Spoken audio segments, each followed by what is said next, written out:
10 ইঞ্চি ভাঙা মাটির টবের মধ্যে অল্প একটু ঝুরঝুরে মাটি দিয়ে আলুর কল বসিয়ে দিয়েছিলাম, ওই 3-4টে মতো।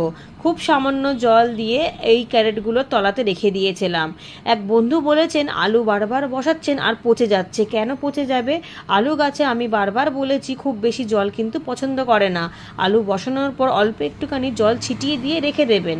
3-4 দিন পর আবারও সামান্য জল অল্প অল্প করে ছিটিয়ে দেবেন, এতে আলু পচবেও না, তাড়াতাড়ি করে গাছ বেরিয়ে যাবে। এই দেখুন আশেপাশের মাটিগুলোকে তুলে দেখাচ্ছি কতটা শুকনো এবং ঝুরঝুরে, তবে ময়েশ্চার ভাব কিন্তু রয়েছে। দেখুন মাটিটা কিন্তু কালো কালো ভাব, তার মানে জলের ময়েশ্চার ভাবটা রয়েছে কিন্তু সামান্য। কত সুন্দর আলু গাছ হয়ে গেছে দেখুন। বারবার আলু শাকগুলোকে কেটে নিলে আবারও এখান থেকে সুন্দর গাছ বেরিয়ে যাবে।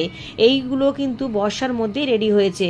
বর্ষার অতিরিক্ত জল পড়াতে কিছু কিছু গাছ নষ্টও হয়ে গিয়েছিল, সেই জন্য আলাদাভাবে কল তৈরি করে গাছ বের করে এই ড্রামের এক সাইড ধরে বসিয়ে দেবো।